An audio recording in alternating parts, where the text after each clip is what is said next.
ამერიკიდან მოგესალმებით მეგობრებო. ალბათ უკვე იცით რომ კვლავ დავბრუნდით. რამდენიმე ვლოგის წინ თქვით რომ საქართველოში სამუდამოდ ვრუნდებოდით. მართლაც ასე ვქონდათ დაგეგმილი. იმდენად არ უნდა დაალექს რომ ამერიკაში დაბრუნების თითქმის ყველა შანსი მოვიჭერით. ბევრიც გვწერდა არ წახვიდეთ, მალე დაბრუნდით, არ დაკარგვათ მოქალაქეობაო. თუმცა იმ დროს მტკიცედ ჰქონდა გადაწყვეტილება მიღებული და არც ჩვენ გვეგონა რომ აზრს შევიცვლიდით. პატარ-პატარა ვლოგებს ვიღებდით, თუმცა თავს ვერ უყრდით. თან გესაუბრებით ჩვენს და თან გაჩვენებთ პატარ-პატარა მონაკვეთებსაც. თუ რას ვაკეთებდით საქართველოში. ასევე აღნიშნავ იმას, რომ სადაც მივდიოდით, ყველგან უგრძნობდით ადამიანებისგან დიდ სიყვარულს და ძალიან მადლიერები ვართ. რომ ჩავედით, მალევე დავიწყეთ რაჭის სახლის ოთახის რემონტი. გამარჯობა, იწყება ამ ოთახის გარდასახვა. ეს არის საძინებელი.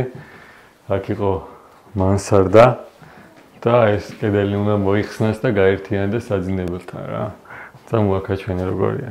ეს არის სახურავი და ეს უნდა გაერთიანდეს ესე ოთახთან რა. რაჭის ოთახში ჩვენი ხელებით გავაკეთეთ ყველაფერი. აღმოჩნდა რომ რაჭაში ძალიან რთულია ხელოსნის პოვნა და ვინც ვიპოვეთ იმანაც ჭერი გავუკეთეთ და მე ჩვენი ხელის შევლება დასჭირდა ალექსის მშობლების დაგვეხმარებიან ყველაფერში. თითქმის ოჯახი ვიყავით ჩართული და ერთობლივად პაეტერის საყვარელი ოთახი გამოგვივიდა.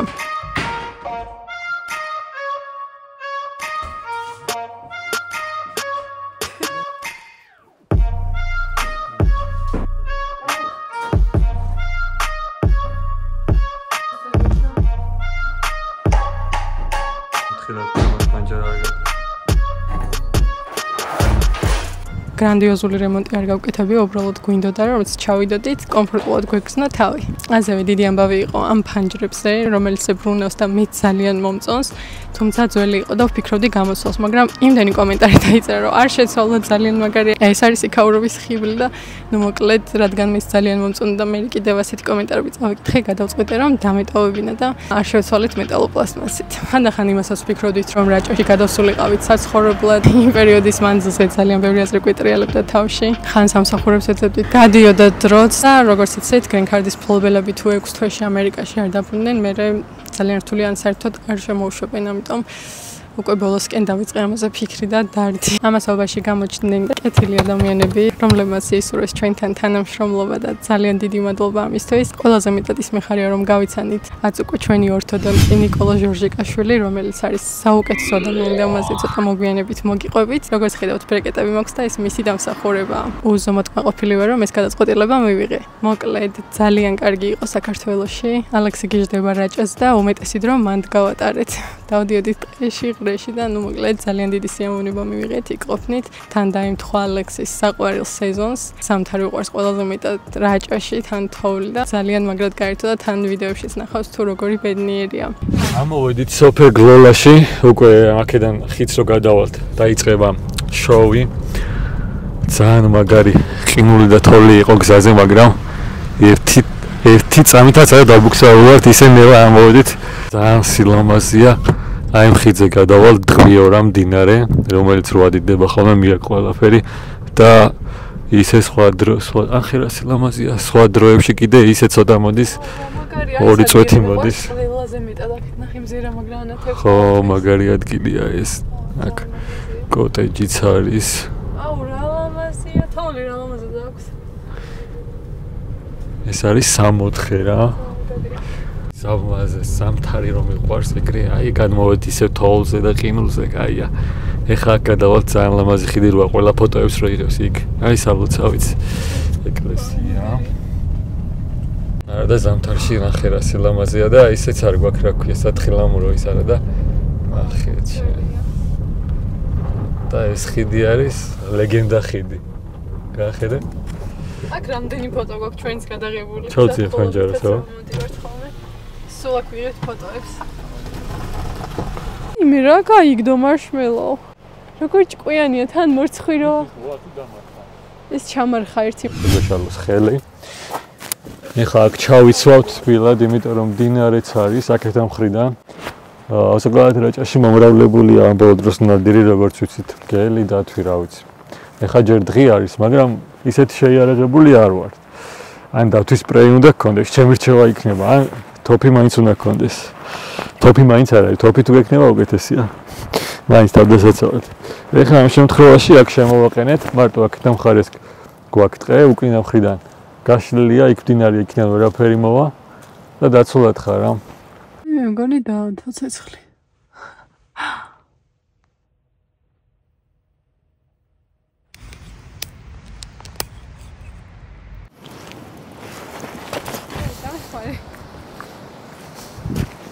მოდი აქ. აი ესეთი ბოდიალი გვიყვარს მე და ამისას რა. ვაჰა, შენ ცეცხლი აგიგიზგიზებია. ბედნიერება არის ეს. ცხელი ყავა, სითბო, თოვლი, ცხელი მარშმელო. არ ვიცი. ძალიან ცოტა არის ბედნიერებისთვის საკმარისი, ხო? აბა. მაგრამ ეს ცოტა არის ეს ადგილას ხარ. ეგეც აკითხვა. ხო, მართალი ხარ. მოსაღამოვდა ამასობაში. სამ და გოღამდება. წავიდეთ დროულად. დავიწყე მარშმელოების შეწოს. აბა როგორია? უხდება ყავას. საქართველოში დარჩენა კი მქონდა გადაწყვეტილი, მაგრამ ყოველდღე როცა წვებოდი, მახსენდებოდა ყველა ის განვლილი გზა, რაც მარტოებმა გამოვიარეთ ამერიკაში. ის იმედგაცრუებებით, პატარ-პატარა გამართლებებით, ის ხალხი, ვინც ხელი გამოგვიწოდა ამერიკაში და ჩვენთვის ეს ძალიან დიდი მხარდაჭერა იყო იმ დროს. მახსენდებოდა ყველა საცხოვრებელი, ის ყველა ნულიდან დაწყებული ცხოვრება, სხვადასხვა უბნებში თუ სხვადასხვა შტატებში და სიმართლე გითხრათ, ძალიან მეინანებოდა გულის სიღრმეში. ამერიკაში მართალია დიდი რამისთვის არ მიმიღწევია გულისხმობ განათლებას, რაც ჩემთვის და ჩემი ოჯახისთვის ძალიან მნიშვნელოვანი იყო. მიუხედავად იმისა, ამ ხელ ამერიკაში ყველანაირი გზა არსებობს, რომ განათლება მიიღო, მე მაინც ვერ ვახერხებდი ან ფინანსების გამო, ან დროის უქონლობის გამო, ან არ ვიცი, შეიძლება იმდენად არ მოვინდომი, რომ ეს გამეკეთებინა. ყველაზე მეტად ამის გამო წყდებოდა გული, რომ აქ ვერ გავაგზავნე სწავლა. ფიქრობდი ამ ყველაფერზე, რომ დავკარგე წლები და ჩემს მიზანს მაინც ვერ მივაღწიე. და საქართველოში ყველაფრის ნულიდან დაწყება მომიწევდა და აბიტურიენტობის თავი ნახევარად გამოვლა 5 წლის შემდეგ. ამ ყველაფერზე ფიქრი ცოტა არ იყოს მაშინებიდან. დაუბრუნდეთ ჩვენი ბრეკეტების თემას. როგორც უკვე გითხარით, ნიკოლოზ ჯორჟიკაშვილთან გავიკეთეთ დავინჩის კლინიკაში. ჩვენ ძალიან ბევრი შიში გვქონდა და სანამ ბრეკეტებს გავიკეთეთ, მანამდე მქონდა ბევრი რამ მოსაწესრიგებელი. იქამდე სტომატოლოგთან მხოლოდ მაშინ მივიდოდით, თუ გაუსაძლისი თითკივილი შეგვაწუხებდა. დავინჩის კლინიკაში კი ბოლო პერიოდში საკმაოდ ხშირი სტუმრები ვიყავით და ყოველი ვიზიტი იყო სიამოვნება. იმდენად დარწმუნებული ვიყავით ჩვენი ქეთა ექიმის შესაძლებლობებში, რომ ყველა შიში ერთიანად ვიქრებოდა. თან პარალელურად დებდი სტორებს და ძალიან ბევრი ადამიანი მწერდა, რომ შეგაწუხებთ, ძალიან დამღლელია, გაუსაძლისი ტკივილები გექნებოდა, თუ აუცილებელი არის არ გაიკეთთო, მაგრამ მადლობა ღმერთს, რომ მტკიცედ გქონდა გადაწყვეტილი ბრეკეტების გაკეთება და გადავდგით ეს ნაბიჯი. ბრეკეტებიანი მე. ნიკოლოზ ექიმა გამიკეთა ზედაყბაზე ბრეკეტები და ძალიან ბედნიერი ვარ. ცოტა თითქოს ეტოჩიც გამიდიდი და ეგეთი შეესწება მაქვს. მე მეგონა, რომ ზემოთ სასაზეც რო არის რაღაცა რკინები რო აქვს, ისეთი დამჭირდებოდა, მაგრამ კიდევ კარგი რა, ეგეთი არ დამჭირდა და ჩვეულებრივი ესეთი არის და მარტო წინა მხარეს არის რა, არც უკანა მხარეს არ აქვს. რაღაცნაირად ესე მეგონა, რომ უკანაც უნდა გქონოდა და ზემოთაც და ძალიან ბედნიერი ვარ, რომ მხოლოდ ისეა. ტადა! ამაზია რა. ალექს ჩემზე მეტად სჭირდებოდა და პირველივე თვეს ჰქონდა ის საოცარი შედეგი ზედაყბაზე კბილების სასწავლო ჩამწკრივდა, რასაც ვერ იყო ქვედაყბაზე, იმიტომ რომ რთულად ჰქონდა საქმე, თუმცა ნიკოლოზ ექიმისთვის არ არსებობს სირთულეები და კლინიკაში აქვს ძალიან ბევრი ფოტო გამოკრული ამისი პაციენტების როგორი იყო მისომდი და შემდეგ და რო ვუყურებდი ამათ, ვწმუნდებოდი რომ სწორ ადგილას მოხვდით და მხოლოდ ის თუ გვიშველი და ჯერაც არ გვაქვს მკურნალობა დასრულებული, თუმცა საქართველოს დავრუნდებით, დარწმუნებული ვართ ნიკოლოზ ექიმის ჯადოსნობაში, რომ აუცილებლად გვიშველის. არა მხოლოდ პროფესიონალია თავის საქმეში, არამედ არის საოცარი ადამიანი და ძალიან დიდი სიამოვნებაა მასთან ურთიერთობა. ახლა უკვე 3 თვეა რაც კონსულტაციაზე არ ვყოფილ ვარ, რადგან ამერიკაში ცოტა რთულად არის. მთლიანი წლის გეგმას გიდგენენ და ერთჯერადად კორექციაზე ვერ მივიხვალ. ნუ ჩვენ შემთხვევაში ესეთი ვერ ვნახეთ, რომ ერთჯერადად მივსულიყავით. მოჭერა გჭირდებოდა ეხა ბრეკეტებზე და ესე დავრჩით 3 თვეა. იმედია მალე ჩავალ საქართველოში და ბოლომდე მივიყვანთ ამ საქმეს. თუ ახლა პატარა ასაკში ხართ და გჭირდებათ ბრეკეტები, აუცილებლად უნდა მოიგვაროთ დროულად. ჩემი რჩევა იქნება, რომ ესწრებოთ დავინჩის კლინიკას, მათი გუნდი გაგაცნობთ ყველა დეტალს და იზრუნებენ თქვენს ლამაზ ღიმილზე. ზამთარში ესტუმრეთ მაგნიკას, აი უკომფორტულესი იყო. აგერ არის გრილი. დავქოქო? ჩემი ბრელოკი მანქანა. ძალიან საყვარელია, ერთ სათამაშოს გავს. მულტფილმის პერსონაჟები სახლიდან რაღაცა უცებ სწრაფად რო გამოვლენ და რო შეჯდებიან რაღაცა პატარა საყვარელ მანქანას რო დაკოქავენ იმას არ გავს. ახლა დავქოქოთ.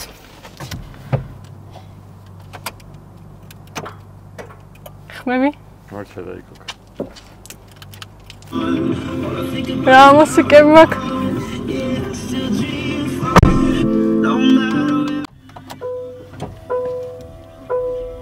წავედი მეგობრებო. არა, ხა ისე მივაყენებ არ წავალ უბრალოდ ვიდეოში განახეთ როგორი არის. წამოხვალ შენც? ალექს არა აქვს მიკროფონი და ვერ გისაუბრებათ. ვაი, მეგონა წინ ჩავაგდე. წავედით აბა, ნახეთ რა სწრაფად მიდის.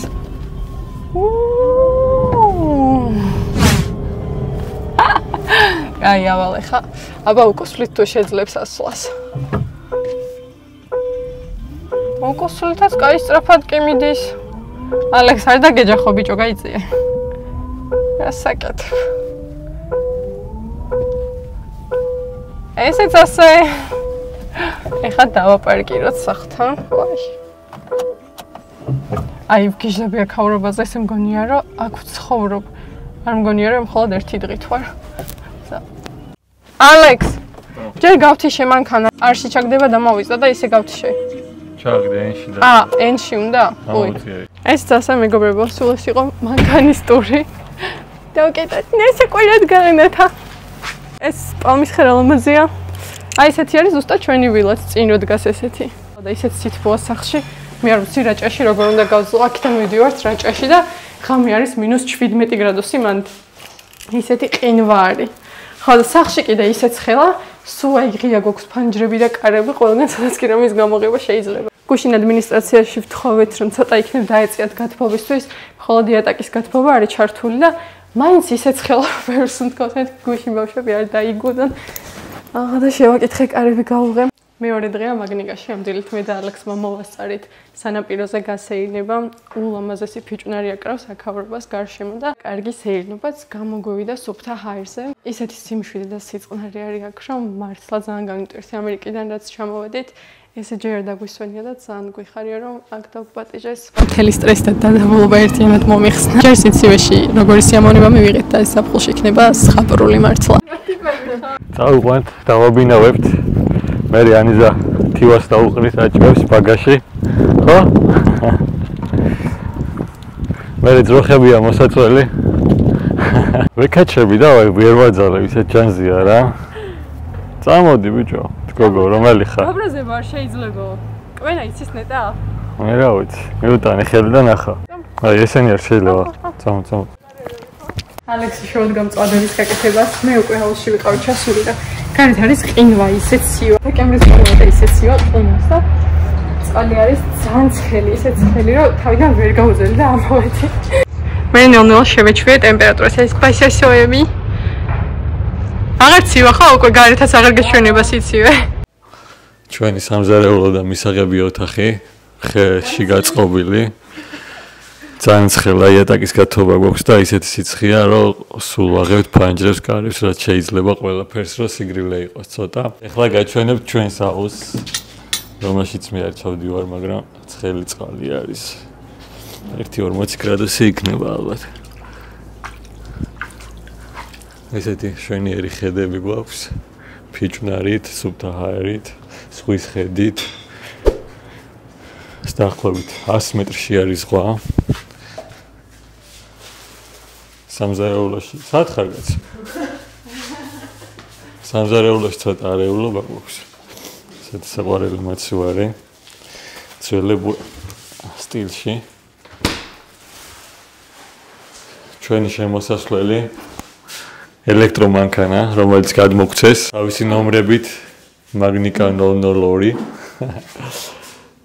ძალიან საყვარელი. აქეთ საძინებელი, აქეთ საუნა. თავისი საშხაპით. არ ვიცი, ისაც საუნაში ვარ. ეს საუნა.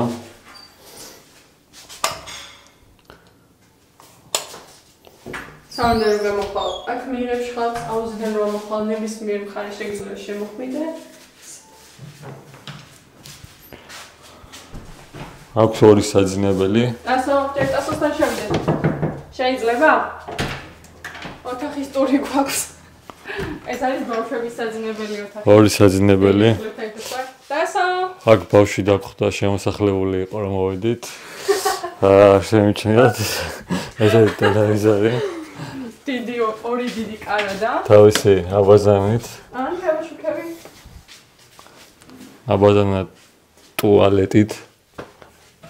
ვა, ამათი უფრო დიდია, რა კითხვა არ გადმოვიდეთ?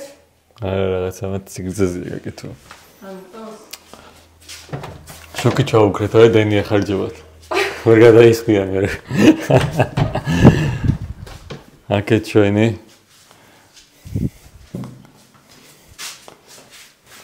ჩვენი აბაზანი. და ჩვენ გვაქვს სამაგიეროდ ზღვის ხედი. ამათოთ შუქები. ესეთი ლამაზი განათებით, აქაც ტელევიზორით. ესეთი ბადე გვაქვს. ეს კარი ისე გაიღება. როდის გაწევ ზაფხულში აღარ შეგაწუხებენ მწერები. კომფორტული სავარძლები. აი ჭარები მომწონს სამ. როგორი უბრალო არის და ამავდროულად ძალიან ლამაზი. ეს ჩემი წამლები. ესეთი საყვარელი განათებები. ჩვენს გვაქვს ერთი კარადა, მაგრამ ჩვენს კარადას არ აქვს სარკე და ბავშვებს შევდივარ ხოლმე. იქეთ აქვს. და ესეთი სეიფი ნივთების შესანახად. და ესეთი გელაბარკალაიას მიერ დატოვებული ნარდი. რა დაგიჭირო? მოდი, დავიწვე. მოდი. შეგიძლია? კი, როგორც მოსწავლეა. ბოლო დღე გვაქვს სასტუმროში. ძალიან კარგად დავისვენით, ბავშვებს კარგად ატარეს დრო. მიუხედავად იმისა, რომ ზამთარია, საერთოდ არ მიგხსნია სიცივე. ისეც ხელა სახლშიც და გარეთაც თბილი ამინდები დაგმთხვა. გუშინტესი წვიმა უნდა ყოფილიყო, მაგრამ გამოიდარა და ზედა მოვიდა. ხოდა ამიტომ გამოიყვანეს ცხენებიც და ძალიან სასიამოვნო დრო ვატარეთ. დავდიოდით კახეთში, რაჭაში, სამეგრელოში. ასე თუ ისე შემოვიარეთ საქართველოს და მე გავფრინდით პოლონეთში ჩემებთან. ჩვენი დაუგეგმავი ფრენის დღეც მოახლოვდა. მე და ალექსი ცხოვრებაში პირველად მივდივართ აეროპორტში ავტობუსით. სულ 3 კაცი ვართ ავტობუსში. ალექს მთელი გზა სინავს და წერან გაიღვიძა. 20 წუთიც კი არ მძინებიო. ჩამოვედით პოზნანში, რაზე გვათვალიერებინებს ქალაქს. შემდეგი იყო შენ. ეხლა ის ჩავარდე. ვაუ. ეს არის ჩვენ სახლთან მდებარე გაყინული ტბა. ჩამოვედის თუ არა მotova, ალექსმა მოიყვანა თოვლი პოლონეთში, არ და თურმე ძალიან იშვიათად თავს. და საშინელი სიცივეა ვიყინებით და თავს ვერ საკავს. სამოში გავიართ. ვერ ვიტან ზამთარს ამის გამო თოვლი მიყვარს მარტო ერთი კვირა. ესეც ახალ წელს ხდება ძალიან და ახალი წლის პერიოდს. მე მეზიზღება მცირა და ვერ ვიტან ამ სიცივეს. 5 წელი არ მყავდა ჩემი მშობლები ნანახი და ნოდედა ცოტა ნაკლები. იქ იმდენად მინდოდა მათთან ერთად გამიტარებინა ყოველი წუთი, რომ ბევრი ვერაფერი ვერ გადავიღე. ამერიკაში წამოსვლაზე ფიქრი დავიწყეთ მე 6 თვეს, როცა უკვე დრო იწურებოდა. ფიქრობდი, ახლა თუ არ წავედით, ვერასდროს ვერ მოხდებოდი ამერიკაში. ჩემი გეგმები და მიზნები წარსულს ჩავარდებოდა. ადექიანი ზარამი გააკეთე, სულ რაღაცა ჩამსახოდა თავში. თან იმ პერიოდში ვცდილობდი დავკავებულიყავი, რაღაცით დავსაქმებულიყავი, მაგრამ იმდენად იყო ჩემი ტვინი ბოლო დროს დაკავებული ამერიკაზე ფიქრით, რომ ვერაფერს გულს ვერ უდევდი საერთოდ. ალექსიც ეგრე იყო. ხან ძალიან მოუნდებოდა წამოსვლა, ისეთი მოტივირებული იყო ხოლმე, რომ გიჟდგავდა, რომ წავალდა ასე ვიზამის ამ გეგმებს ისახავდა. იყიდა ბილეთებს, მეორე დღეს გაიღვიძებდა და ეს რა გავაკეთე, რატომ მივქარე. ისინი ნანობდა, რომ აუქმებდა ბილეთებს. ორჯერ ვიყიდეთ ამერიკის ბილეთი და ორივეჯერ გააუქმა და მესამედ ისეთი ბილეთი გვიყიდეს, რომ შეუძლებელი იყო დაბრუნება და მეთქი იქნებ თანხის დაკარგვა მაინც დაინანოს და როგორღაც ჩავიდეთ ამერიკაში. რაღაცნაირად ძალიან ბევრს ფიქრობდა და შფოთავდა, არ უნდა ჩამოსვლა საერთოდ. აი როგორც კი ბორტზე ავიდით, ისე დამშვიდა და დაწყნარ და სრულიად შეიცვალა ადამიანი. მის თვალებში რომ დავინახე რაღაცა იმედის ნაპერწკალი და мотиваცია, ну ეს ჩემთვის ყველაფერი იყო და შემდეგ აქ რო ჩამოვედი და თავი კარგად იქცნო, ჩემ ბედნიერება საზღვარი არ ქონდა მართლა. მადლობა ყველას, ვინც გვიყურებს და ჩვენ გვერდით ხართ. გემშვიდობებით შემდეგ ვლოგამდე.